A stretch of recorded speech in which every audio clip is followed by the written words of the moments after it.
O nosso ciclo de desenvolvimento vem na questão desde a época do ciclo da borracha, quando houve o primeiro crime de biopirataria do mundo, que levaram as mudas das seringueiras para a Inglaterra e de lá foram para a Ásia, e em menos de 2 décadas o Amazonas caiu no ciclo da pobreza.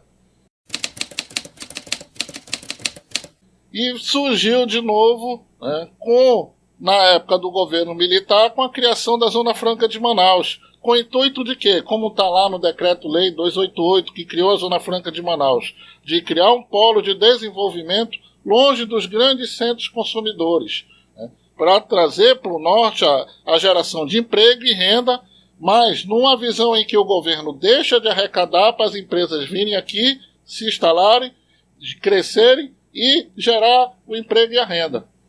O modelo Zona Franca de Manaus vem sofrendo vários ataques, principalmente na questão dos subsídios, né, e dos incentivos fiscais. Os ideais dessa equipe econômica são neoliberais, da menor presença do Estado na economia, com a maior participação da iniciativa privada, porque temos a questão do modelo Zona Franca de Manaus, das diferenças regionais. Essas diferenças regionais, elas são gritantes. Não tem como comparar o crescimento do Sul e do Sudeste com a região Norte.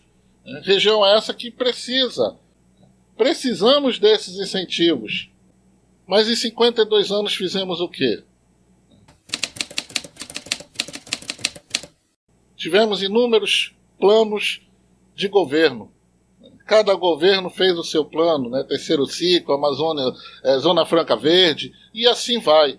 Mas não fizemos, né, os planos de Estado que tinham que ter sido feitos.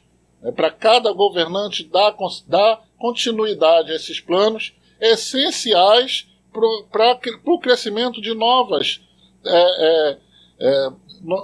ciclos econômicos, novas alternativas econômicas, como o turismo, como a questão do desenvolvimento do setor primário, como o polo naval. Essas alternativas que não fizemos, infelizmente.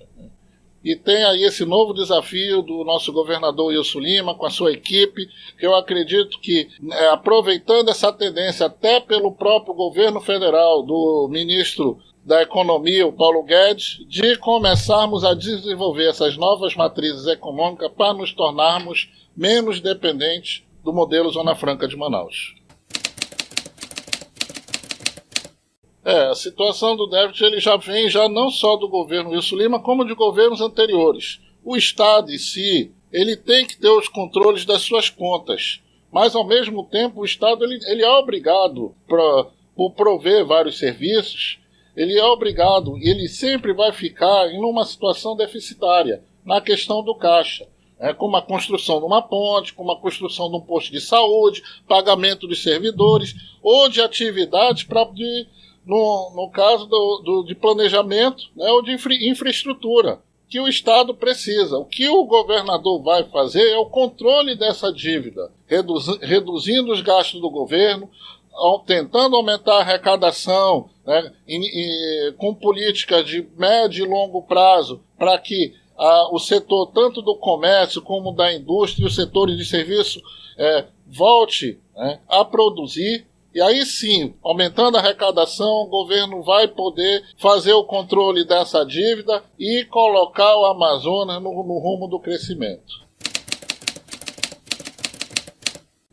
Então, até para a gente ver para esse novo governo, para esse novo ministro da Economia, a questão da reforma tributária. Ela vai por fim essa guerra fiscal, né? Vai determinar a questão da Zona Franca de Manaus para que o Estado possa crescer, sem ter que ficar disputando com outros estados.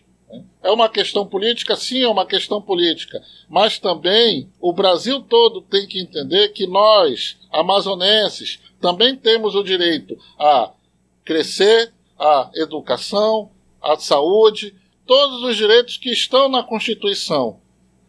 E não pela questão da preservação. Sim, preservação é importante, mas também não podemos ficar linkados somente à preservação. Precisamos da 319, precisamos sair do isolamento e precisamos gerar emprego e renda. Isso que é importante.